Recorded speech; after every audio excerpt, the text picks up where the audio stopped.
eu sofri um acidente. Sentei no banco de trás, conversando com a motorista, tinha uma outra mulher do lado da frente. Eu não coloquei o cinto. Quando eu acordei, eu tava encostado no parapeito, assim, da Dutra, né? Na lateralzinha da Dutra. E o paramédico, ele só veio e falou, não se mexe. Quando o paramédico vem pra você e fala, não se mexe no meio do acidente, é porque ele tá preocupado com a sua coluna. E eu falei, lascou. E aí a gente foi pro hospital. O médico, a primeira coisa que ele fez foi apalpar os ossos da coluna. Deu tudo certo, ele tirou o protetor do pescoço. E ele falou, você tem uma fratura na mandíbula. E aí eu dei uma tremida ali na hora. Que eu falei, se eu tiver tido alguma concussão no cérebro, como é que eu vou fazer pra trabalhar depois disso? E se sobrar alguma sequela de qualquer coisa? Dali em diante, fiz os exames, as coisas deram certo. E eu fiquei com esse trauma, né, dessa situação. Só que eu tinha uma responsabilidade com os meus clientes naquele momento. Assim que eu subi pra internação, uma das primeiras coisas que eu fiz foi tirar o computador da minha bolsa e olhar as campanhas dos clientes que eu tinha ativos, que eu sabia que tava no dia da otimização. Se eu fosse CLT, eu podia inventar qualquer desculpa e falar, gente, acabei de sofrer um acidente, quebrei a minha mandíbula, não vai dar pra eu poder revisar, pede outra pessoa pra poder acompanhar. Mas naquele momento eu sabia que era responsabilidade minha e era o meu compromisso com os meus clientes. E é um pouco desse sangue de barata, de certa forma, que a gente precisa ter quando a gente empreende.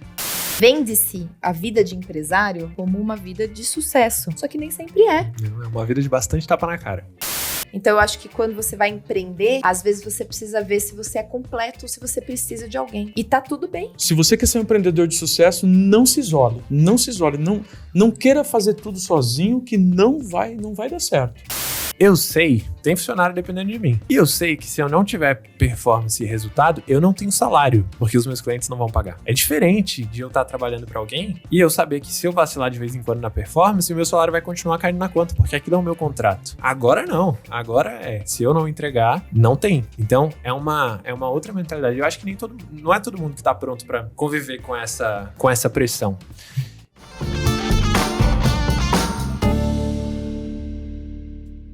Seja bem-vindo ao nosso podcast Play Growth. Meu nome é Alex Oliveira e nós estamos aqui com esse podcast trabalhando as alavancas de crescimento da empresa, um podcast da C3D Web, agência de marketing digital, e hoje nós estamos em final de temporada, os últimos episódios, entrevistando cada um dos hosts que você acompanhou aí, os nossos... Eu esqueci de contar, você acredita? Tem 17, 18 publicados, a gente tem uns 22, 23 episódios no total dessa temporada. E eu espero que você esteja gostando. Se você está curtindo, se você tem nos acompanhado, eu quero pedir que você se inscreva no nosso canal. Se você está assistindo no YouTube, se inscreve já. Eu sei que às vezes no final você acaba esquecendo, eu me esqueço também. Então já te peço logo para você se inscrever, para ser avisado.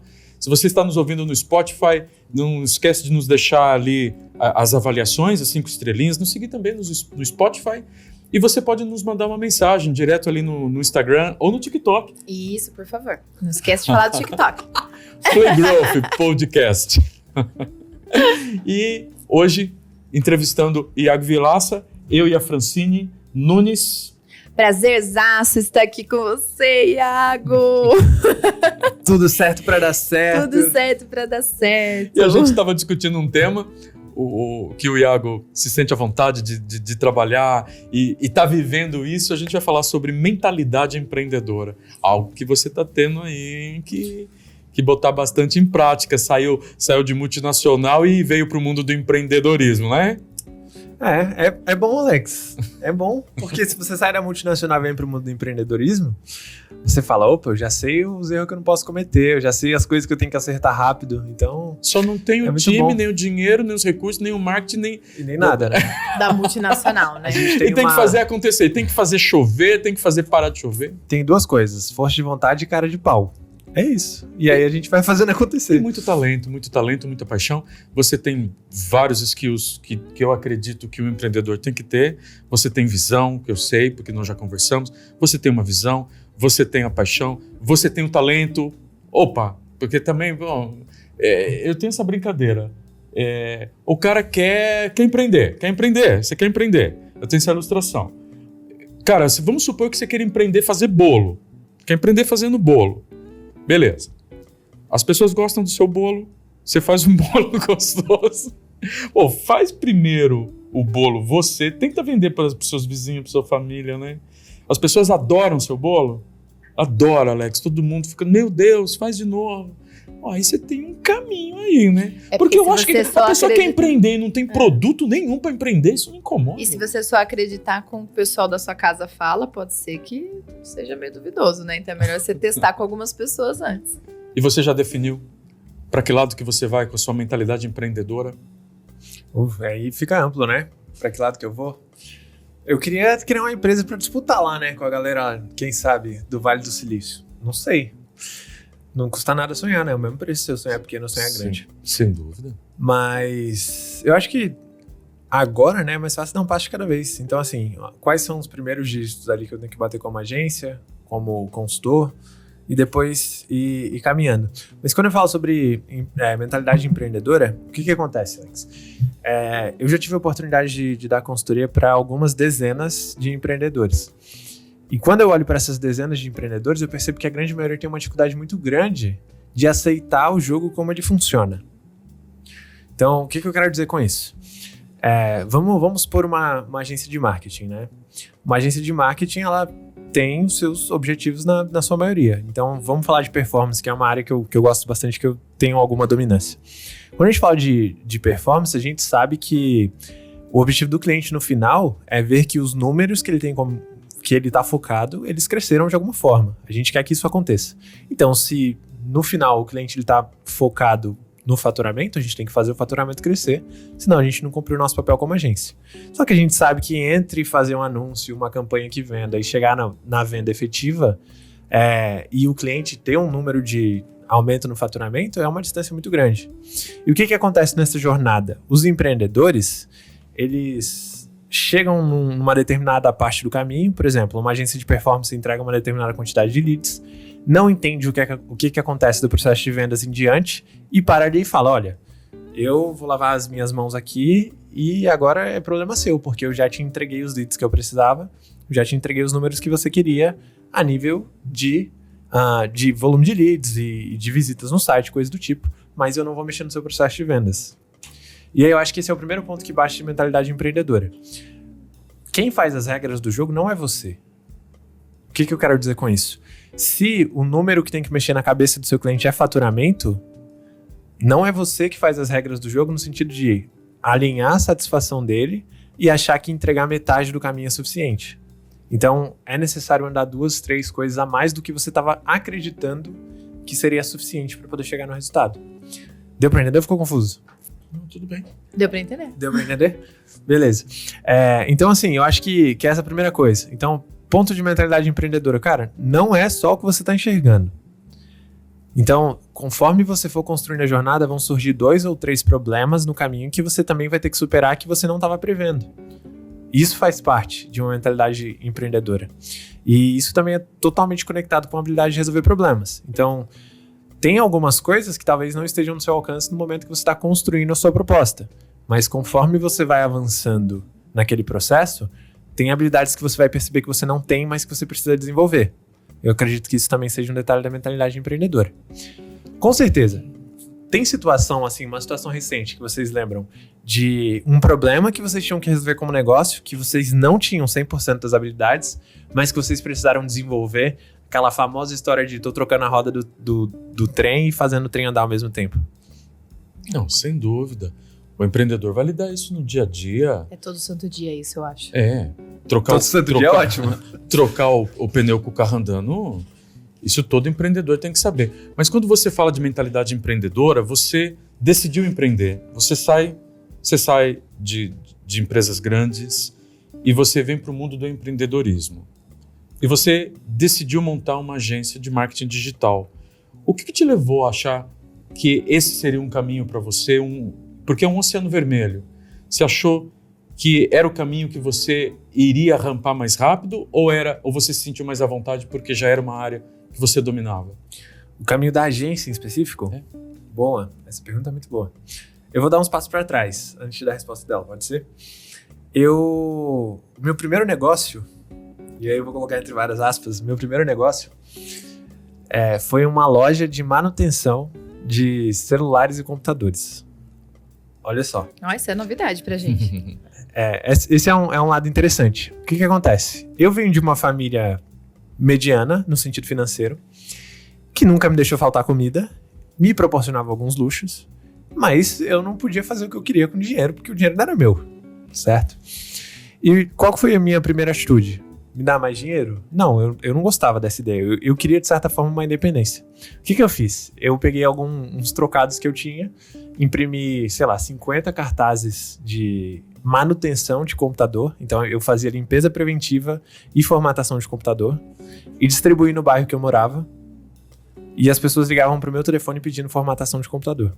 Esse foi minha primeira tentativa de negócio. Eu devia ter, uns 16, 17 anos. E aí eu comecei a vender dessa forma. Nessa, eu aprendi que tem muita coisa que dá pra gente fazer no mercado, né? Assim, nossa, foi essa a conclusão que você chegou com 16 anos? Não foi essa. Mas que tinha alguns serviços que eu podia fazer em troca de dinheiro. E aí eu tinha que usar os recursos que eu tinha. Como é que eu aprendi a formatar computador? Meu pai, ele me ensinava algumas coisas no computador e por várias e várias vezes precisou formatar o computador de casa. E nessa eu falei, poxa, que interessante isso aí, como é que faz? E aí comecei a gravar um CD, abri uma planilha do Excel. E aí fui me interessando por essa parte de tecnologia até eu chegar nesse ponto. Então, eu senti um pouquinho do gosto do empreendedorismo, mas depois eu fui sentir o gostinho da CLT, de certa forma. Que é o quê? O que eu preciso fazer para poder ter um emprego que me garanta um fixo ali? E aí tem um gap ali que eu fiz um serviço voluntário durante um tempo, mas depois eu entrei num famoso CLT. E meu primeiro emprego foi como vendedor. Trabalhava numa loja vendendo acessórios de telefone, vendia telefones e tal. E esse foi meu primeiro emprego. E aí o que eu senti comparando assim, esses dois lados da minha jornada? Que no meu primeiro momento, quanto mais eu trabalhava, mais eu tinha retorno. Como CLT, como vendedor, quanto mais eu trabalhava, mais trabalho eu tinha, mas eu não tinha mais retorno. Então, por mais que eu vendesse, a minha comissão era coisa mínima, assim, e não mudava tanto no final do mês o meu contra-cheque, mas o meu esforço físico e mental para poder vender mais, ele fazia muita diferença. Então, essas duas coisas, elas marcaram a minha cabeça, né, de certa forma. Agora é mais fácil de analisar isso, mas naquela época não. Mas posso fazer uma pergunta antes de você concluir? Claro. Existe uma coisa que eu acho que é imprescindível numa mentalidade empreendedora. É você assumir riscos. Coisas que quando você tá numa CLT você não tem, né? Então, aos 16, 17 anos, quando você vai formatar um computador, você poderia perder todos os dados do seu cliente. Ou queimar uma placa-mãe. E aí seria um grande problema. Igual aconteceu. Né? Sim. Porque você tem que assumir a sua responsabilidade. Você precisa assumir a sua responsabilidade por ter cometido um erro. E isso faz parte do empreendedorismo também. Perfeito. Porque é bonito a gente falar que quando eu sou empreendedor, quanto mais eu faço, mais eu ganho. Mas eu também posso ter um baita de um prejuízo. Porque se eu cometer um erro, eu tenho que assumir o erro. Quando eu penso num CLT como vendedor, quanto mais eu vendo, mais comissionamento eu vou ter, certo? Mas como você falou, o contra-cheque também não muda tanto, porque existe uma periodicidade de venda previsível para aquele mês, mais ou menos. Então você não vai estrumbar de vender de repente do nada, né? E mudar muito a questão de faturamento, mas a sua responsabilidade fica diferente. Então, obviamente que aos 16, 17 anos, quando a gente comete um erro, a gente dá umas risadas, né? Depois de um tempo, os erros podem ficar mais graves, né? Mas como que você vê isso? Porque a pessoa que ela tem mentalidade empreendedora, ela acaba sendo uma pessoa que ela tem que se arriscar mais. E a pessoa que normalmente não tem essa mentalidade, ela tem a tendência de querer um porto seguro, de querer algo assim. Você enxerga dessa forma ou não? Ou você vê que essa é uma visão, né, uma visão antiquada da mente empreendedora? O que você acha? Eu acho que... eu acho que eu concordo 100% contigo. Porque... o que acontece, né? Eu vou puxar por mim mesmo. Eu, como CLT, em alguns momentos eu pensei, nossa, mas eu trabalho tanto e eu não tenho tanto retorno. Como empreendedor, o que a gente acaba vendo? A gente acaba vendo que montar um time não é só você ir lá e pagar o salário do cara. Você tem que montar para ele uma trilha de desenvolvimento. Para que esse cara trabalhe contigo, você tem que contratar um jurídico. Você tem que pagar um contador. E aí tem uma série de outras coisas que você faz e que você assume como risco, que na CLT você não tem. Então, eu acredito que algumas pessoas têm até uma disparidade de pensamento nesse sentido. Por que eu trabalho tanto e eu ganho pouco como CLT e o meu chefe ele fica com todo o benefício, né? Com todo o lucro, nesse sentido. E eu acredito que seja por causa disso. Eu acho que faz total sentido. Quem assume o risco é um empreendedor, no caso. E, como consequência de se assumir um risco, é que nem investimento. Quanto mais arriscado for, quanto maior o retorno, quanto mais risco tiver, mais chance você tem de retorno. Só que, simultaneamente, quanto mais risco você tem, maior a sua chance de se lascar. Então, é uma linha tênue entre um bom resultado e um mau resultado. E se a gente for considerar as empresas no Brasil, a grande maioria quebra no primeiro ano de funcionamento. Então, é um risco muito grande pro mercado que a gente trabalha. Não sei se eu respondi a sua pergunta. Não, respondeu. Eu quis tentar entender assim, porque às vezes a gente fala do empreendedorismo como se ele fosse uma coisa simples, e ele não é. Não é. Como se você fosse eu sou um ser disruptivo e posso ser empreendedor. Nem sempre. Porque você tem que ter maturidade para lidar com as situações. Eu vou dar um exemplo. Existem coisas... Eu gosto sempre de fazer analogias até com crianças, com desenvolvimento pessoal e tal. Existem coisas, por exemplo, que acontecem, vamos dizer, com a minha filha e ela fala pra mim, eu fui lá e tentei resolver. Eu acho bonito da parte dela. Mas se ela cometer um grande erro, ela talvez não tenha maturidade pra lidar com aquela situação. Veja o caso. Uma amiga tranca um armário e perde a chave. Ao invés dela acionar um adulto para que ajude a abrir o armário, ela vai, pega uma faca e tenta abrir o armário. Ela tentando fazer algo, ser proativa, ela poderia ter estourado a fechadura, ter se machucado ou machucado alguém. E ela geraria um novo problema. E aos 11 anos de idade, ela não tem maturidade para lidar com aquilo. Então, aquele momento de atitude dela é bonito, mas ele tem que ter uma certa cautela, a pessoa tem que ter uma certa maturidade. Então, quando a gente fala de empreendedorismo, isso não tem a ver com a idade, tem a ver com maturidade de lidar com aquela situação. Às vezes você vai formatar o computador de alguém e você vai apagar tudo e aquela pessoa vai querer te matar. Aquela pessoa vai querer assassinar você, ela vai colocar seu nome na boca do sapo e costurar, entendeu? E como ter maturidade, como você identificar que você tem maturidade e que você tem skill para ser empreendedor e que você está nesse momento, entendeu? Olha, eu acho que por natureza, a primeira resposta que eu diria é, se você acha que você tem, você não tem. O Alex ele deu um exemplo uma vez, né? Ele falou, nos Estados Unidos a galera empresta, os bancos emprestam dinheiro com mais facilidade pra gente que já quebrou 1, 2, 3, 4 negócios. E depois empresta melhor porque eles já assumiram riscos no passado, quebraram e agora eles estão numa nova tentativa. Eu acho que empreender é isso. Um dos primeiros computadores que eu formatei queimou a placa-mãe. Meu Deus. E aí, como é que eu explico pro cliente que eu queimei a placa-mãe do computador dele por causa de um erro que eu cometi? Lógico que eu não queimei o computador dele formatando, mas isso aí é detalhe. E aí eu tive que fazer a gestão do risco. E aí, pior, porque eu queimei a placa-mãe do computador dele, eu tomei uma bronca dele, resolvi o problema, demorou, mas resolvi o problema, a gente montou um computador novo pra ele, mas eu também tomei uma bronca em casa na época, porque a minha família brigou e falou, tá vendo? Eu falei que não era pra você estar fazendo isso. Pra mim, aquilo ali foi um absurdo, que eu falei, caramba, eu tô tentando fazer as coisas por mim e ao invés de ter apoio, eu não tenho. Aconteceu. Mas era um risco muito pequeno para aquela determinada situação. Só que quanto mais, por exemplo, agora como agência, é diferente de eu assumir um risco. Uma coisa que o Alex tem falado bastante nos últimos episódios é que você também falou que a gente tem responsabilidade em cima do faturamento do cliente. Sim. E aí, por isso que eu comentei, né, que assumir responsabilidade em cima do faturamento do cliente não é só entregar para ele um número que a gente acha que vai mudar o negócio dele. Tem 2, 3 passos a mais. E aí esse primeiro negócio que eu fiz quebrou. O segundo negócio, que foi uma outra tentativa de fazer um serviço parecido, que eu abri uma loja física e todas essas coisas, quebrou por causa de má gestão de fluxo de caixa. Primeiro dinheiro que caiu, vamos viajar, agora vai dar certo. Vamos gastar. E aí quebrou, eu tive que fechar o negócio, aí fui pro CLT de novo, atrás dessa tranquilidade. Deu tudo errado, mas tudo bem. Então, assim, seguindo nesse raciocínio do negócio, de assumir esses riscos, eu acho que não tem como você ser um empreendedor se você não tentar.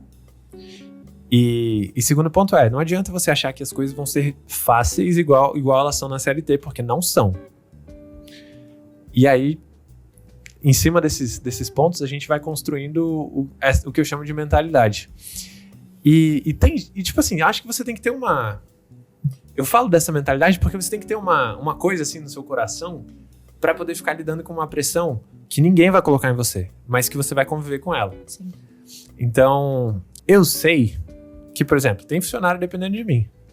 E eu sei que se eu não tiver performance e resultado, eu não tenho salário, porque os meus clientes não vão pagar.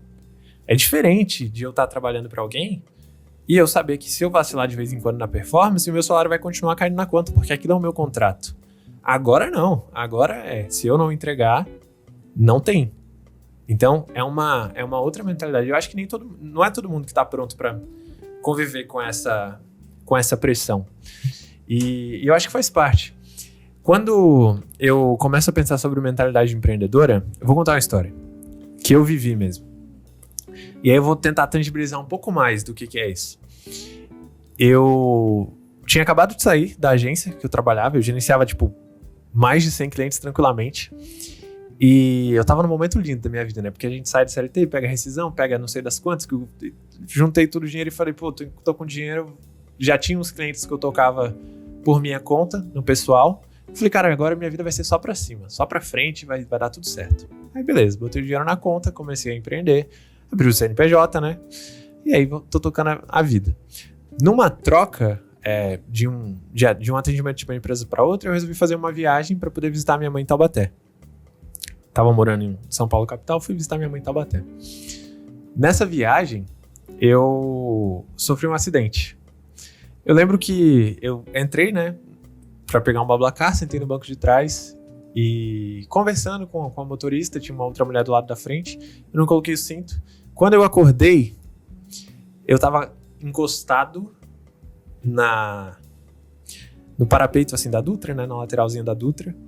O carro que eu tava do meu lado direito, assim, eu consigo lembrar claramente do carro com as 4 rodas pra cima, capotado. E do meu lado esquerdo tinha um outro carro que tinha batido na parte de trás do carro que eu tava, capotado também. E o paramédico, ele só veio e falou, não se mexe. E aí, quando o paramédico vem pra você e fala, não se mexe no meio do acidente, é porque ele tá preocupado com a sua coluna. E eu falei, lascou. E ele veio e me deitou na maca, botou o protetor no meu pescoço, me ajeitou e me botou na maca. E aí a gente foi pro hospital. Chegando no hospital, aí tem uma série de exames, né, que a gente faz. E o médico, a primeira coisa que ele fez foi apalpar os ossos da coluna para poder saber se tinha alguma coisa fora do lugar e se podia gerar algum problema. Deu tudo certo, ele tirou o protetor do pescoço. E aí ele falou, você tem uma fratura na mandíbula, mas a gente precisa mandar você para um raio-x para poder ver se tem alguma coisa com o seu cérebro. E aí eu dei uma tremida ali na hora. Que eu falei, se eu tiver tido alguma concussão no cérebro, como é que eu vou fazer para trabalhar depois disso? E se sobrar alguma sequela de qualquer coisa? Tudo bem que dali em diante eu consegui, fiz os exames, as coisas deram certo. E eu fiquei com esse trauma, né, dessa situação. Só que eu tinha uma responsabilidade com os meus clientes naquele momento. Assim que eu subi para a internação, uma das primeiras coisas que eu fiz foi tirar o computador da minha bolsa e olhar as campanhas dos clientes que eu tinha ativos, que eu sabia que estava no dia da otimização. Se eu fosse CLT, eu podia inventar qualquer desculpa e falar, gente, acabei de sofrer um acidente, quebrei a minha mandíbula, não vai dar para eu poder revisar, pede outra pessoa para poder acompanhar. Mas naquele momento eu sabia que era responsabilidade minha e era o meu compromisso com os meus clientes. E é um pouco desse sangue de barata, de certa forma, que a gente precisa ter quando a gente empreende. Interessante. É uma coisa a gente volta na responsabilidade, né? Você vê que se a gente desenhar um perfil de... Você falou algumas coisas aqui, né? Se a gente desenhar um perfil de mente empreendedora, a gente entra, então, em alguém que assume riscos, né? Que é mais se permite, né? Arriscar, mas que também tem um senso de responsabilidade, né? Porque senão fica complicado, Principalmente quando a gente tem prestação de serviço, porque a pessoa depende de ti para poder realizar a entrega, né? Então, eu acho que é algo que, pensando nessa chave, né? Nessas 2 chavinhas que ele entregou, seria basicamente isso. Você ser, né? Você assumir riscos e ter responsabilidade. Mas eu acho que eu não tiraria o computador da bolsa durante um acidente. Acho que eu não conseguiria. Não foi durante. Eu acho que assim, não, eu acho que por mais que eu seja muito responsável, eu pediria socorro pra alguém, pode olhar a campanha pra mim, por favor? Porque eu acho que nesse caso aí, eu acho que eu estaria muito, muito preocupada. Eu tenho algumas coisas para colocar aqui para vocês, para ver se vocês concordam. A gente fala de mentalidade empreendedora. Primeiro, eu vejo que no Brasil nós somos empreendedores muito amadores. Concordo completamente. Nós somos muito raçudos. Concordo completamente. E nós empreendemos muito mais por necessidade. Então, quero ganhar dinheiro, tenho essa necessidade, tenho esse sonho, eu vou empreender. Se tivéssemos numa sociedade mais fletada, com oportunidades de trabalhar em grandes empresas, onde as coisas são mais tranquilas, nós somos um dos países mais ansiosos do mundo, e não é por nada, né? Há um viés aí. Os Estados Unidos é o país mais deprimido do mundo. Olha que interessante. Eles já foram o país mais ansioso do mundo. E agora é o país mais deprimido do mundo. Nós estamos caminhando para nos tornarmos o país mais deprimido do mundo. Olha que bacana. Por quê? Cenário maravilhoso. Porque a ansiedade gera depressão depois. Por isso que a gente tem que empreender, tá vendo? É porque as pessoas às vezes vão empreender e ficam tão ansiosas com o dia de amanhã que caem em ansiedade. Ou frustrados.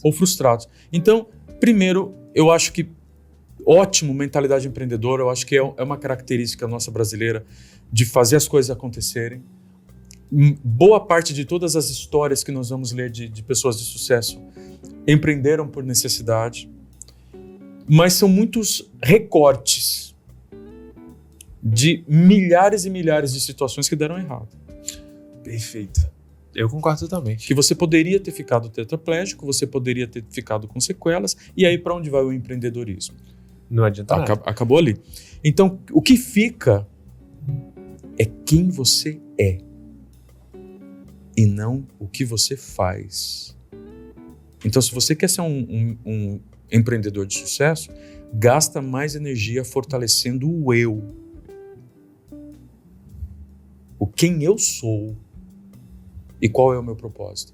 Não dá para definir propósito também se você não definir sua identidade. Mas a partir do momento que você define sua identidade, quem você é, qual é o seu propósito, a sua essência, mesmo se você tivesse sofrido sequelas, você continuaria sendo quem você é e continua sendo a sua mesma essência. Só que você teria que mudar seus caminhos. Com certeza. Então, você não acha que quem quer empreender precisa estar preparado para enfrentar essas tempestades, esses vendavais, olhar de uma forma muito mais honesta para tudo que pode dar errado, calcular melhor? E tudo bem quando você fala assim, bom, é por esse caminho que eu quero ir, eu calculei, eu sei dos riscos que a Fran comentou, só que eu preciso, o Alex está me dizendo um negócio interessante aqui. Vou começar a vender caneca só porque tem gente ganhando dinheiro vendendo caneca? Entendeu? Eu tive um caso real de um amigo que o pai dele era um diretor financeiro de uma empresa gigante, a vida deles muito boa, classe média alta. O pai, quando é demitido, depois de mais de 25 anos de empresa, houve lá uma reestruturação, um layoff, houve uma reestruturação, moda, né? E ele falou para mim, Alex, meu pai está montando uma marcenaria. Uma marmoraria. Falou, seu pai está montando o quê? Uma marmoraria. Não. Uma marmoraria de mármore. Eu fiquei impressionado. Uma marmoraria. Pra confirmar, uma marmoraria. Mas nunca tinha trabalhado com isso. Nunca tinha visto mármore na frente, eu acho, só na casa dele, na pia colocado. Mas um amigo falou que dava dinheiro, que era muito bom, vamos empreender, você tem dinheiro, blá, blá, blá. Cara, ele me contou essa história. Eu falei, cara, Olha, já vi histórias assim. Eu já tive um amigo que tinha uma fábrica de semijoias e veio falar para mim que ia montar uma fábrica de móveis, porque dava dinheiro, móveis planejados. Eu falei, o quê? Você tem certeza? Não, porque vai dar dinheiro. Ele falou, cara... E eu falei, cara, você... Meu, resumindo a história, esse cara quebra em 2 anos e perde tudo e quase perde a sua própria casa.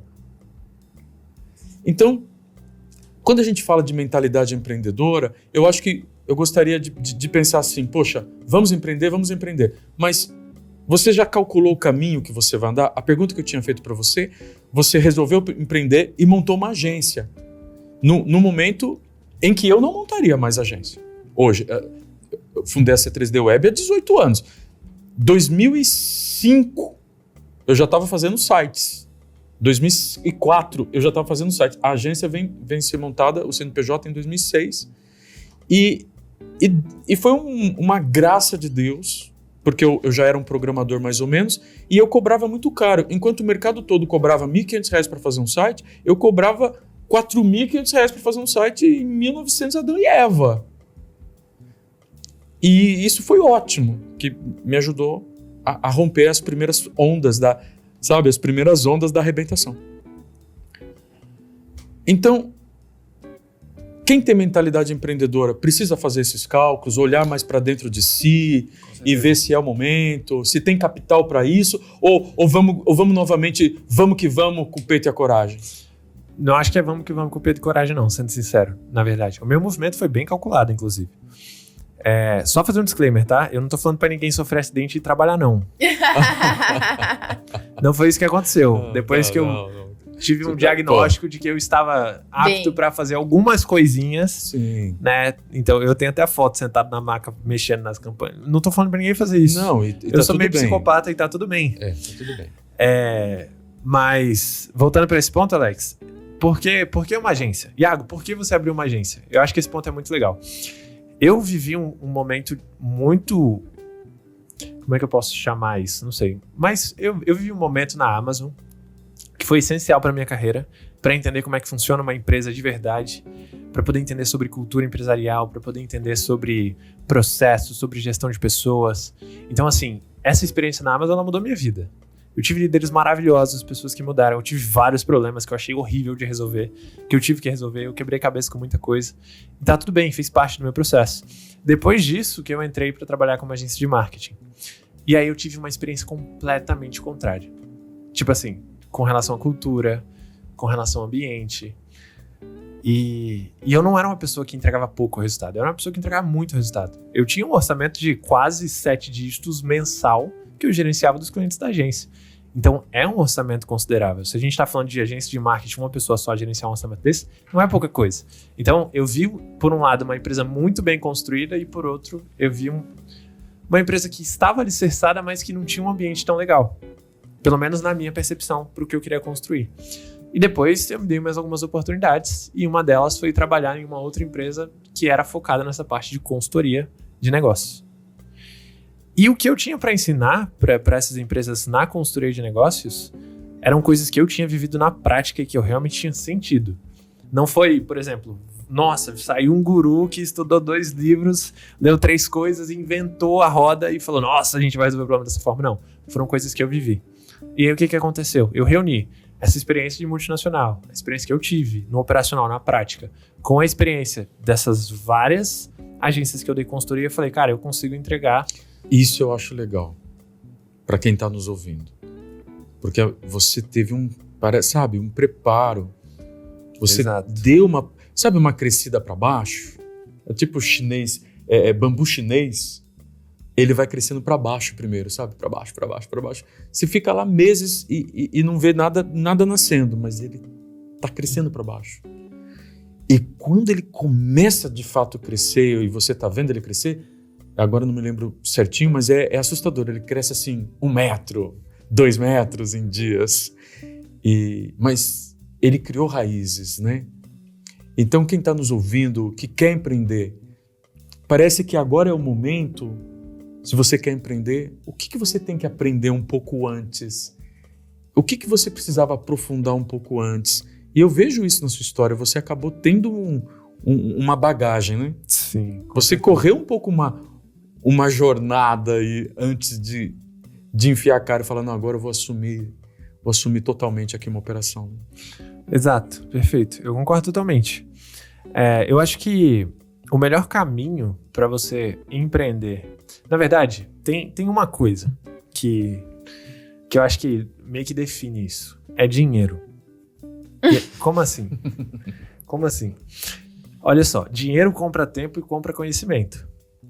Então, vamos supor, né? Vamos considerar aqui. Se eu tenho R$1 milhão para queimar em um ano, né? Vamos colocar 1.200 milhões, que eu posso queimar R$100 mil por ano, sem ter retorno nenhum, que é o que as startups fazem na sua maioria, sem ter um retorno financeiro aceitável, mas tem um modelo de negócio que escala. Se eu tenho essa grana para queimar por um ano, eu tenho um ano de deadline ali, de tempo, para poder correr atrás do meu negócio e fazer ele girar. Nesse período de tempo, eu tenho que investir em conhecimento, eu tenho que investir em gente que vai me fazer ganhar tempo. Então, eu compro consultoria, compro curso, compro o que for necessário para poder chegar lá. E segundo ponto, eu tenho que ter uma forma para sustentar a minha vida. Então, assim, eu preciso de dinheiro na conta para caso eu não consiga fazer dinheiro de maneira nenhuma, eu consiga manter as minhas contas em dia e, consequentemente, manter a minha sanidade mental. Quando eu comecei a empreender, eu tinha essas coisas. Quando eu comecei a empreender no passado, eu não tinha preocupação com as minhas situações financeiras. De certa forma, eu não ia passar fome porque eu tinha o apoio da família, mas eu queria alguma coisa a mais.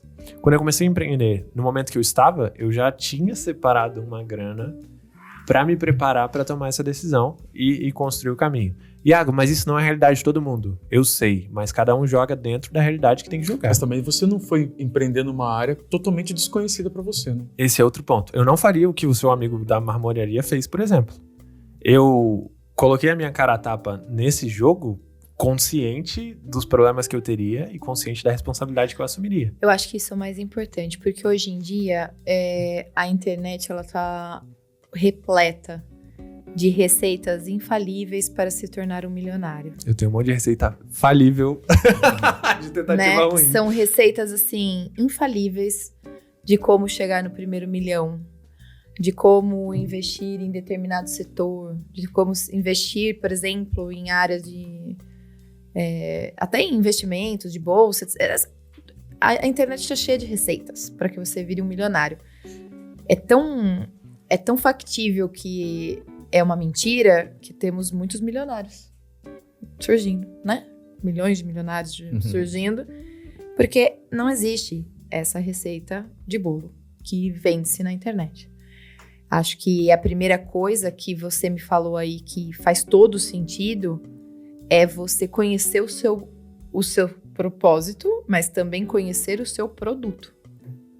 Então, quando você consolidou a ideia de montar uma agência, é o que eu estou entendendo, me corrija se eu estiver errado, você tinha total domínio sobre o que você queria, o que você não queria, e qual era o serviço que você ia oferecer e que você tinha know-how para isso. Você tinha conhecimento para isso. Hoje a gente pega uma pessoa que fica sabendo que marmoraria é algo lucrativo e não tem a menor ideia do que ela está fazendo e pega o dinheiro de uma vida e investe numa área que vai ser, com certeza, um fracasso porque ele não se preparou para isso. E eu gosto dessa ideia de quem quer dar os primeiros passos de empreender e ir para a prestação de serviço. Por quê? O investimento é baixo. O risco é menor. O risco é menor. Cara, você sabe fazer alguma coisa bem feito? Porque você não tem que comprar, né, algo para produzir. Isso. O cara quer empreender, e eu já tive pessoas que foram empreender e montaram uma franquia. Eu achei que não fizeram um bom negócio porque gastaram mais de 300 mil numa franquia, ela veio quebrar depois, mas entrou numa área que ela não dominava. Sim. Às vezes a pessoa nem gosta. Não dominava, estou falando para você, comprou na área de espetinho de carne. Você já sabe, espetinho de carne. E isso, Alex, mas essa empresa era boa, tudo. Tudo bem, era uma empresa conhecida localmente, mas você vai para uma outra cidade que ninguém conhece aquela marca. Né? Tem vários casos de franquia de sucesso e tá tudo bem, mas a pessoa que quer empreender e ainda não tem musculatura, acho que é um dos pontos, sabe? Cara, você não entende nada de gestão de pessoas? Nada? Não, você entende de finanças? Nada? Não entende nada de direito empresarial? Não entende? Às vezes faz um empretec, sabe? Vai no Sebrae, né? Vai no Sebrae, Começa a fazer um empretec. Começa a fazer algum curso no Sebrae. Você já teve uma carreira? Não, poxa, Alex, eu já tô há 5 anos nessa área, agora eu vou empreender porque eu tô preparado para isso. Bom, tudo bem. Mas você tá assim dando os primeiros passos, às vezes é melhor entrar pela prestação de serviço. Do que você montar abrir uma porta que você tem que ter estoque, que você tem que às vezes até fabricar ou ter estoque, lidar com 500 outras dificuldades do dia a dia do empreendedorismo.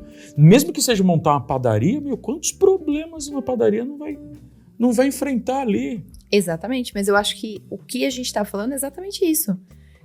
Vende-se a vida de empresário como uma vida de sucesso. Só que nem sempre é. É uma vida de bastante tapa na cara. Mas tá tudo bem. É uma vida difícil, é uma vida que você assume riscos, que você toma porrada. E que, como você falou, né? A gente tava falando sobre a questão de se você chega... Tipo, em alguns momentos em que você tem que fazer determinadas coisas que você não tem menor conhecimento você tem que procurar conhecimento para resolver. Cara, isso acontece com muita frequência. Porque problemas surgem, Alex. Acontece alguma coisa. Contar uma história para vocês. Eu dei consultoria numa empresa uma vez, que era uma fábrica de chocolate. E eles estavam querendo estruturar o marketing lá. Então eu pude vivenciar um pouco o dia a dia ali daquela fábrica. Uma fábrica boa, ela prestava serviço para Cacau Show, para Copenhagen. Então era uma empresa bacana, uma empresa que tinha anos, consolidada. E eu passei por um episódio ali que eu falei, gente, se o cara não tem caixa, o cara vai falir. Um dos fornecedores entregou uma caixa e no setor de alimentos tem uma mariposinha, que ela é uma mariposinha cinza, uma maledeta de uma mariposinha cinza, que ela vem normalmente em caixa. E ela pode contaminar uma produção inteira, porque ela coloca um ovinho e aquilo alastra de um nível que você tem que parar a produção, você tem que limpar todas as máquinas, acabou tudo, você tem que jogar tudo fora. E aconteceu isso com eles, num episódio que eu tava lá. Eles colocam a fábrica, pelo menos o setor da fábrica, em quarentena. Por causa de uma mariposinha. Uma coisa que você fala, nossa, é algo que a gente vê direto. E você fala assim, se o cara não tem sustentação financeira pra aguentar essa porrada, o que ele vai fazer? Sem dúvida. Se o cara não tem preparo, o que ele vai fazer? Fran, eu fui convidado... E não é uma empresa gigante, viu, Alex? É uma empresa pequena, só que prestava serviço para pessoas grandes. Eu já fui convidado para montar uma fábrica de garrafa PET. Cara, eu fui estudar o modelo de negócio. O cara, não é para mim. Aí um cara me convidou para plantar eucalipto. Nossa, no papel, esse negócio dá um dinheiro. Nossa, o cara compra... Cara, eu ia falar, que um fósforo acabar com todo o negócio. Então... Mentalidade empreendedora não quer dizer que a pessoa não tenha que escolher direito a batalha que ela quer batalhar. Qual que é a sua história? Quanto de capital você tem? Né? E qual a sua capacidade de lidar com riscos ou com problemas? Com certeza você vai ter sucesso nos seus negócios, você está muito bem preparado. E se você tivesse que destacar as qualidades que uma mentalidade empreendedora precisa desenvolver, que seja na sua área ou quem está querendo dar os primeiros passos. Alex, eu vou falar uma coisa que fica até um pouco engraçado, sabia? Mas é uma coisa muito sincera, assim, que eu carrego no meu coração de verdade. Eu sempre me olho no espelho e me lembro que eu sou burro. Sem brincadeira. Eu olho no espelho e eu me lembro que eu sou burro. Como assim, Iago? Você não tem... alguma coisa de conhecimento, algumas características boas? Talvez, mas eu sempre lembro que eu sou burro. Mas por que eu faço isso? Porque eu sempre vou ter abertura para olhar quem me rodeia e aprender com essas pessoas, independente de hierarquia. Então, se eu tô acima, se eu tô abaixo, se eu tô do lado, se eu tô do lado, não interessa. Eu vou olhar pro lado e vou aprender. E eu nunca vou entrar numa zona do tipo, eu sei o suficiente e eu tenho que parar de estudar. Nossa, eu adoro essa. Eu tive um cliente que falou essa frase pra mim no primeiro dia que eu conheci ele. E até hoje eu falo pra ele, nossa, isso me marcou totalmente. Ele falou assim: quanto mais eu assumo minha ignorância, mais sábio sou. Tá vendo? É fantástico. Falei de um jeito muito menos legal e elegante. Não é tão filosófico. Não é tão filosófico. Mas Verdade seja dita. exatamente a mesma coisa. É. Quanto mais eu assumo a minha ignorância, mais sábio eu sou. É, porque daí você vai mantendo a bola no chão, né? E aí, já conectado com isso, um segundo ponto, por exemplo, quando a gente fala de franquia, quando o modelo de negócio da franquia vem pra gente, olha só, você vai investir 300 mil, você vai ter um payback dentro dos próximos 24 meses e depois você vai lucrar que não sei o quê. Deixa eu te explicar uma coisa. Do seu ponto A, da implementação da franquia, até o ponto B, que é o payback, se são 24 meses, meu querido, são 24 meses de você... Deixa eu usar uma expressão maldita. Abraçando o capeta para fazer o negócio funcionar. Não, é uma coisa... Ah, nossa, Iago, mas você está demonificando o empreendedorismo. Não estou fazendo isso. Não olha para esse lado. Mas o risco que você assume para poder fazer as coisas acontecerem nessa jornada são uma série de problemas e que você provavelmente não está pronto para resolver. E tá tudo bem você assumir o risco e você fazer aquilo. Mas nessa jornada de você ficar lutando com esses problemas, você vai desgastar algo de você que talvez você nem tinha colocado à prova no passado. Então, assim, não quero que as pessoas parem de empreender, não é isso. Mas considera um pouco mais de risco do que você está considerando olhando só para os números de resultado no final. É tipo uma construção, né? Você vai fazer uma construção, você projeta gastar 50 mil, você gasta 100. Exatamente, exatamente. É isso. Então, assim... Igual você falou, por exemplo, do caixa. Eu queria saber o resto dessa história da fábrica pra poder saber o que eles fizeram se eles não tinham caixa. Deve ter ido pra banco. Não, eles tinham caixa, né? Na verdade, eu tô dizendo, se você não tem caixa, eu fiz uma suposição, né? E se a pessoa não tem caixa, ali né? quebrou ali, né? Eles tiveram que parar a operação, aí joga toda aquela produção que foi feita durante aquele período em quarentena, limpa a produção, aí você tem que esperar, né? Porque tem um microbiologista que fica ali acompanhando e tal, pra poder voltar a produzir, mas você perde uma tonelada de chocolate. É uma grana que foi embora. É uma tonelada de chocolate, porque você não vai poder usar aquilo. Porque aquilo, se você pegar, ele vai estar com larva. Porque o que acontece? Vocês já devem ter visto coisas que aconteceu, né? Até algum tempo atrás eu tava vendo. Alguém pegou uma caixa de bombom, dessas de mercado mesmo, de marcas conhecidas, e tinha uma larva dentro do chocolate. E eu fiquei com dó. Porque a empresa que provavelmente produz aquilo deve ter passado despercebido alguma coisa, porque pode acontecer, porque essa larva, você não identifica que ela tá ali naquele momento. Às vezes ela demora 7, 14 dias para eclodir, então você não vê. Então não é coisa que, às vezes, um controle de qualidade pode Mas você já está me passar. dando uma resposta interessantíssima. Não vou montar uma fábrica de chocolate. Não monte, porque é muito difícil. Então, quer dizer, não é um jogo que eu quero jogar. Mas aí o que eles fizeram? Escolher o jogo certo parece que é indispensável para quem quer empreender, né? E aí a gente conversando com a microbiologista, eu falei assim, deixa eu fazer uma pergunta. Se nós tentássemos criar alguma forma de não haver contaminação, né? Porque como era uma fábrica pequena, quando você pensa em uma fábrica grande, Iago, você tem a doca, você tem ali tudo selado, é tudo automatizado, né?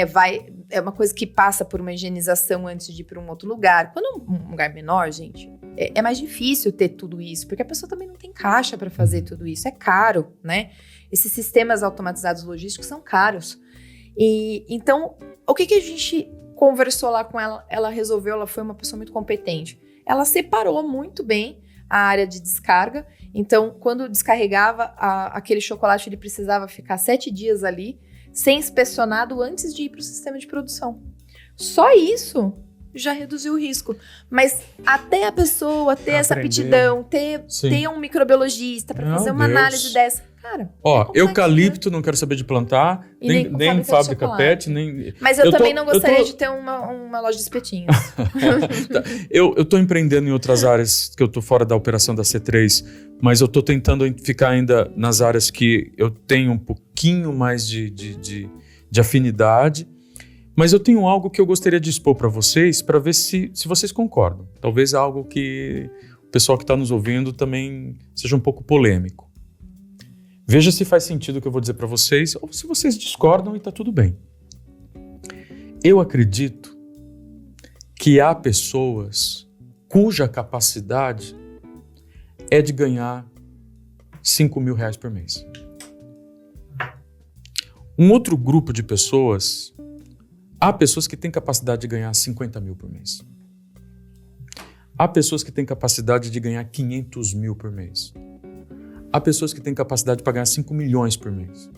Há capacidade de pessoas que podem ganhar 50 milhões por mês. E eu entendo isso. Onde que eu vejo que às vezes há uma certa confusão? Concorda que um salário de 100 mil por mês é um bom salário? 100 mil reais por mês? Sim. É um bom salário, Iago? Lógico, já te coloca no 0,5% do Brasil já. Mas há pessoas que estão descontentes com 100 mil por mês. Porque elas estão olhando para aquela pessoa que ganha 500 mil por mês. E elas falam, poxa, o que eu tenho que fazer para ganhar 500 mil? E acabam entrando em jogos que não é a capacidade dele. E aí ele quebra. Quando ele vai para o jogo dos 500 mil. Mas você coloca... Só para concluir. Eu tenho um caso real que eu vejo... Tinha um cara que era um querido. Ele tinha uma loja e estava indo bem na loja, aqui em Jundiaí. Vou crescer. Falei, cara, estrutura bem, porque crescer é diferente, você vai ter que controlar mais estoque, você vai ter que ter um gerentão na outra loja. Pô, eu dei um... Cuidado, cara, montar outra loja, você não tá lá, né? Quem que vai estar lá? Ele abriu a segunda loja e se deu muito bem. Eu falei, pô, parabéns. Abriu a terceira loja, falei assim, parecia que estava indo bem, mas ele já estava enfrentando problemas. Quando ele abriu a quarta loja, quebrou. E quebrou de quebrar. Quebrou de perder tudo. Então, veja se faz sentido. Se eu tenho capacidade de dobrar o meu salário, de ganhar 100 mil por mês, pô, tudo bem, vou para cima desses 100 mil por mês e vou empreender, vou crescer, vou montar um negócio e tá tudo certo, porque eu tenho essa capacidade de lidar nesse jogo, eu tenho skills para isso, eu tenho dons para isso, eu tenho aptidões para isso. Mas se eu não tenho, eu poderia estar muito bem e me sentindo muito bem comigo.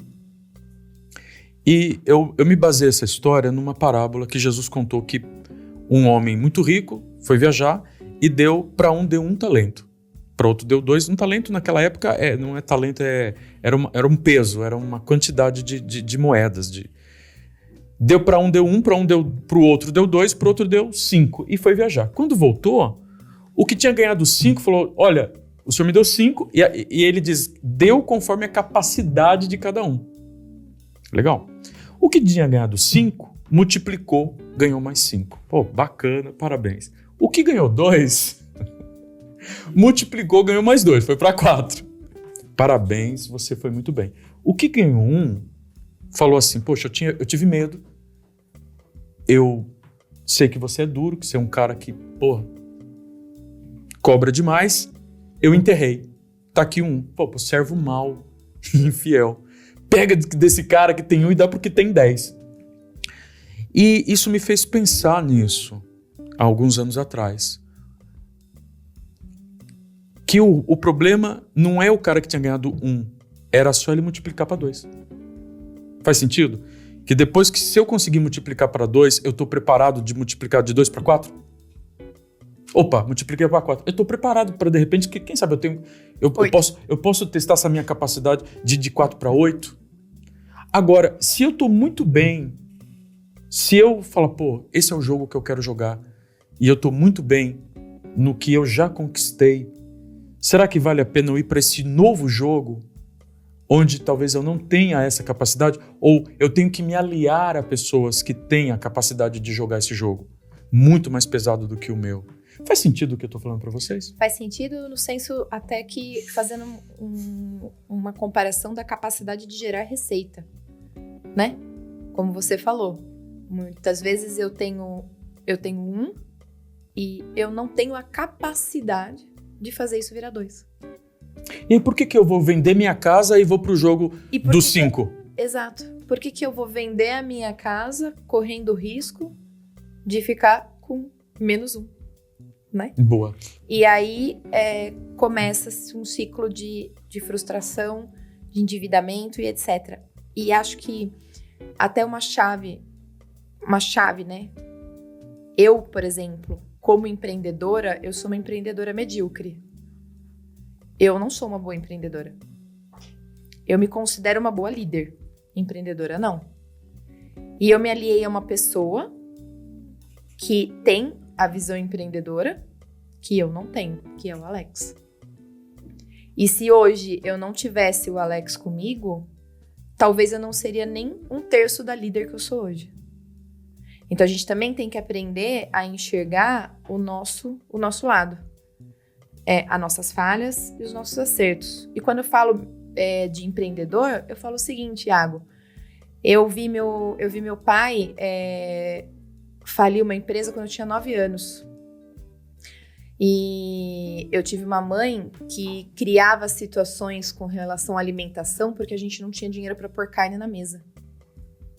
Então, a minha mãe foi um ser humano sobrenatural, colocando situações no senso, vou fazer algo com batata que pareça um estrogonofe.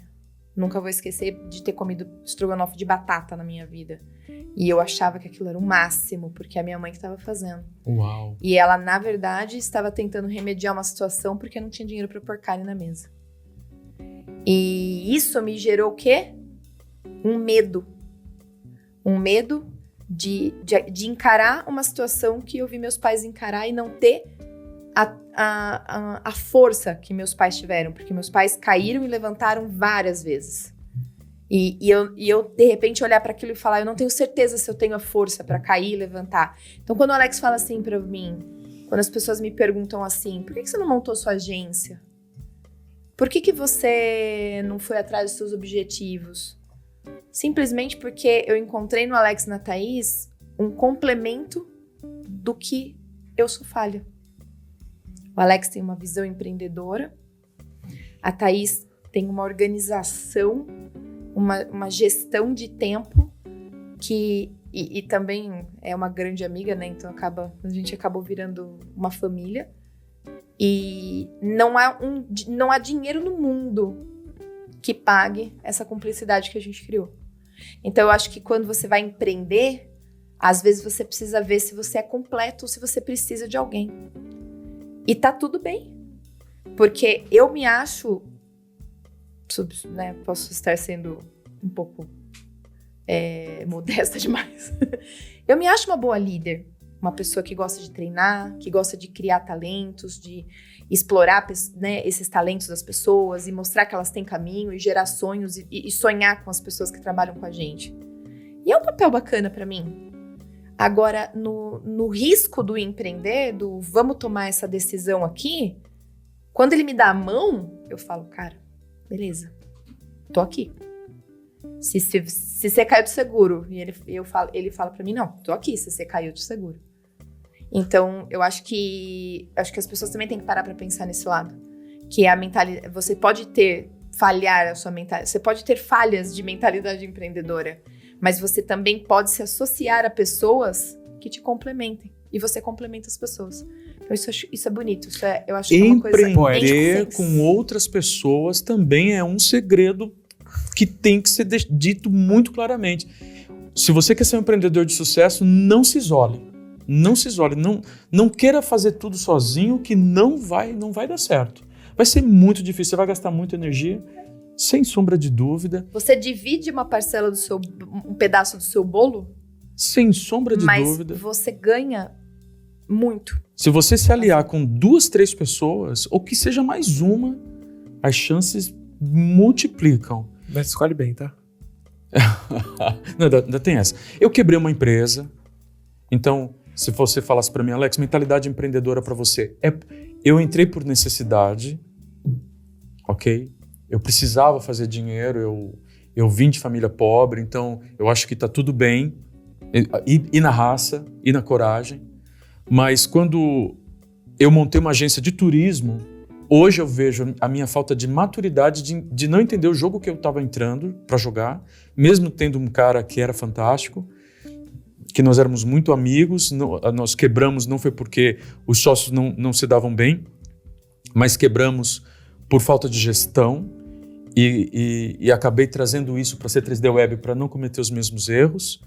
E tá tudo bem quando você fala assim, poxa, Alex, eu sou medíocre nisso. Eu falo isso com uma clareza, uma tranquilidade, que eu sou um designer medíocre, um programador medíocre, um empreendedor medíocre, eu sou tudo no meio, né? E alguns amigos meus tiram sarro nisso, porque o Alex é o consultor pato, quase nada, quase voa, quase anda, e tá tudo bem, eu acabo me tornando um profissional que eles sempre chamam, porque eu acabo também resolvendo problemas muito mais rápido. E agora, o livro que eu li, estou indicando, Por que os Generalistas Vencem no Mundo de Especialistas, é uma leitura fantástica. O cara traz exemplos do esporte, das artes, e eu acabei percebendo que talvez aquilo que eu achava que era um ponto fraco se tornou uma vantagem competitiva. Eu sou um cara mais generalista e talvez mediano em várias coisas. E você se aliou talvez a um empreendedor que não é um super empreendedor, porque eu vejo caras que jogam o jogo dos 50 milhões. E para mim tá tudo bem. Eu vejo que ele tem capacidade para jogar esse jogo dos 50 milhões, que eu não tenho. Eu não tenho. Ou eu não estou disposto a pagar o preço. É isso aí. Aí já é outra coisa, né? Até a década de 80, até meados da década de 90, um empresário bater no peito num congresso lá com 500 pessoas. Eu sacrifiquei minha vida, eu não vi meus filhos crescerem para construir esta empresa. Ele era aplaudido de pé. Mas hoje não faz mais sentido. Não. Esse cara não é mais aplaudido de pé. Então eu almoço todo dia em casa, eu janto todo dia em casa, eu estou muito perto dos meus filhos, da minha esposa, da Francine, das pessoas que eu gosto, do meu propósito. E tudo bem eu ir para o jogo de ganhar X. Eu tenho capacidade para isso. É uma mistura de sonho, uma mistura também de humildade, mas eu acho que é um dos segredos que eu gostaria de saber de você. Você não acha que o cara que multiplicou de 1 para 2, ele ganhou uma musculatura aí, que eu acho que você já passou por isso. Sim. O cara de 2 para 4, já dá para jogar o jogo do 4. Vou pro jogo do 10. É outro jogo. É outro nível de empresa. Nós, quando começamos a C3D Web, nós competíamos com as agências locais. E hoje nós ganhamos concorrência de multinacionais que a gente competiu com agências muito maiores do que a gente em número, com times muito bons, e a gente teve que competir nesse nível que é diferente a competição que a gente estava há 10 anos, né, Fran? É diferente. Então, talvez quem venha para esse nível pode quebrar, porque agora a gente tem também um risco muito maior, né? Hoje a gente não concorre mais com agências da região. Na verdade, dentro dos projetos que a gente entra, eu nem sei o nome das agências que estão, muitas vezes. Ou, às vezes, são agências maiores. Sim. Antes eu sabia, vou concorrer com a agência A, B e C. Eu sabia, já até sabia qual era o argumento. Pós-pandemia, isso também acelerou muito, né, Fran? Depois, exatamente, eu acho que durante a pandemia começou e aí... Depois da pandemia acabou. Hoje eu concorro com a agência e falo, olha, eu tô concorrendo com a agência no Paraná. Para jogar o nosso jogo, você tem que ter gestor de projeto no seu time, você tem que ter CS, você tem que ter alguém de RH. Senão você não vai conseguir avançar para esse jogo. Então, o catapultar do 1 pro 10 é que eu acho, quem tá pegando aí no meio, talvez você não tá entendendo, volta um pouquinho. Você acha que faz sentido o cara ganhar uma musculatura do 1 pro 2, do 2 pro 4? E eu tenho falado para alguns amigos meus que têm filhos que eu quero desenvolver o lado do empreendedorismo, eu quero desenvolver o lado mentalidade empreendedora dos meus filhos. Tá tudo certo. Eles já estão ali, Fran, vendendo coisinhas lá no condomínio. E eu dou maior apoio. E tem pais reclamando e eu tô ali, não, vai lá. E tudo certo. Mas eu gostaria que ele jogasse o jogo do 1 pro 2. Que de repente, vai fazer uma boa faculdade, tá? Vai fazer um intercâmbio fora, vai ser garçom, vai começar como estagiário, vai entrar na Johnson & Johnson, vai entrar no Procter & Gamble, vai entrar numa multinacional, vai ralar uns 4, 5 anos, faz do 1 pro 2, aí de repente você está mostrando capacidade de jogar o 2 pro 4. Faz sentido? Alex, com certeza. Uma das coisas que, falando da Amazon de novo, uma das visões que a Amazon constrói é a visão de longo prazo. Então, por exemplo, Iago, por que você abriu uma agência? Você está pensando que a agência vai estourar no primeiro ano? Não. É visão de longo prazo, entendeu? E eu sei que nesse longo prazo vão ter outras oportunidades de negócio, por eu estar envolvido com a agência, que vão me surgir, que eu vou poder abraçar. E também eu vou cometer erros no processo de gestão, vou cometer erros no processo de entrega. E tá tudo bem, faz parte. Que é um pouco do que você sempre relembra, né? Da antifragilidade que o Taleb fala. E tá tudo bem. Que é uma leitura ótima. Exato. Que é do mundo de finanças, mas o que o Taleb fala ali nesse livro faz parte, sem sombra de dúvida, de quem quer empreender. Ser antifrágil. Porque senão você quebra rapidinho. Então, assim, as dificuldades, elas existem. Não vai empreender achando que vai ser tudo lindo. Não vai ser tudo lindo, não. As dificuldades, elas existem. Se você parar de estudar, se você parar de se desenvolver, você vai estacionar. E aí é a mesma história de você enterrar os talentos. Então, já pega o que você tem, aprimora e continua colocando em prática para você melhorar. E tem a visão de longo prazo. Então, assim, aonde o seu negócio ele vai estar daqui a 10 anos? Aonde o seu negócio vai estar daqui a 5 anos? Essa pergunta é muito difícil, qualquer empresário. E eu faço mentoria, eu fechei uma mentoria com uma empresa que faturou 20 milhões o ano passado. Os 4 sócios veio para a segunda geração, né? O pai e o tio montou a empresa e agora é um filho e 3, são primos, né? E,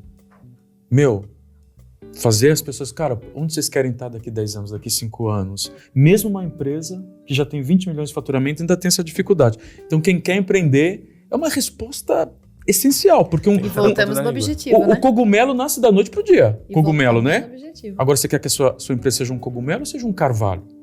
São coisas diferentes. Então, se você pensa para 10 anos, eu acho que isso muda totalmente o jogo.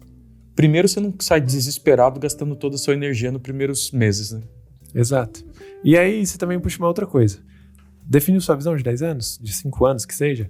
Iago, mas vai mudar. Eu sei que vai mudar, cara. Só define um objetivo de longo prazo que faça sentido, que seja grande de verdade para você trabalhar. No meio da jornada, você vai alterar o objetivo, tá tudo bem. Mas faz um planejamento de longo prazo. E aí, depois que você montar o seu planejamento de longo prazo, vai lá na base da sua operação e pergunta para a base da sua operação se eles sabem qual é o objetivo. Se eles não souberem, aí você volta que você tá fazendo trabalho errado como líder. Aí sim a gente vai estar alinhado em direção ao caminho Dever certo. de casa pra gente, hein, Fran? Próxima reunião cerimonial do time, eu vou perguntar ao nosso OKR. Eles sabem, senão... Não sabe não, pra ver. Não sabe não, pra ver. Cara, Não sabe não, pra ver. esse episódio é ótimo, brigadaço por tudo que você contribuiu com a gente aqui, Iago. O sucesso que eu desejo pra você, que com certeza você tem as características que eu acredito que um empreendedor de sucesso tem. Você é resiliente, você é honesto. E, sem sombra de dúvida, a gente não teve passe para trazer ele, né, Fran? Não, e ele é extremamente talentoso, né? Passe. Caramba. Mas é porque ele quer ser empreendedor. Tá vendo? Entendeu? E as pessoas, para se conectar a você, como é que elas te encontram? O Instagram é Iago Vilaca. Adoro pessoas que têm sobrenome com C cedilha. Porque nunca consegue falar, né? Não O consegue. nome dele é Iago Vilaça, mas como é Vilaça. C cedilha, fica Iago Vilaca, Com né? L só. No TikTok também é a mesma coisa. E no LinkedIn também é a mesma coisa. No LinkedIn é Iago Vilaça, né? No TikTok e no Instagram é Iago Vilaca. O nome da sua agência? Agência Wising. Wising? Isso. O site é The Wising. THE Wising, WISEN.com. Muito bem, Iago. Muito bem, Iago. E o meu agradecimento por você ter nos acompanhado aqui nessa temporada do podcast Play Growth. Somos parceiros, se Deus quiser, por muitos e muitos anos. Você é um dos talentos aí que o Brasil tá montando, empreendedores que têm paixão, que têm talento, que têm capacidade e que têm a humildade de caminhar ainda com outras pessoas. Eu espero que esse episódio também tenha sido bacana para você, como foi para mim. Se você concorda ou discorda, nós estamos muito atrás de pessoas que discordem da gente. Tô muito atrás da gente ganhar os nossos primeiros haters. Caramba, senão a gente tá fazendo o nosso serviço certo aqui, Fran. Não sei não, eu prefiro ficar sem hater. Vamos fazer umas 2 piadinhas com minoria que a gente vai conseguir um cancelamento rapidinho. Nossa Senhora. Não, aí é o pior jeito de conseguir. Brincadeira Mas da parte. a gente quer de alguma forma contribuir também com a sua jornada. E se isso tem sido legal para você, se conecte conosco. Manda uma mensagem dando alguma sugestão de tema ou fazendo alguma crítica. A gente está muito aberto a ouvir, a aprender também com você. Você pode nos encontrar ali no Instagram, Play Growth Podcast, ou no mesmo nome ali no YouTube, Play Growth Podcast. Você está nos assistindo, se inscreve. Se você está no Spotify, dá 5 estrelinhas pra gente, nos segue. Vai nos ajudar muito, que a gente está se preparando para uma nova temporada, para trazer novidades para você.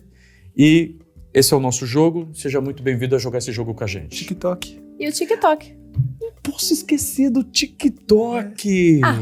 @Playgrowth Podcast. Alex, você tem que valorizar a sua audiência do TikTok, que é onde você é mais famoso. Puxa vida, caramba. Você é muito famoso no TikTok. Quantas visualizações pro homem? Quantas? Mais de 600 mil visualizações. Tá vendo? Gente, juro que eu vou começar a prestar mais atenção, vou até abrir uma conta ali, né? Começar a conversar com as pessoas, porque esse é o nosso desejo, é nos A rede vizinha conectar. agradece. Nos conectar com a geração Z.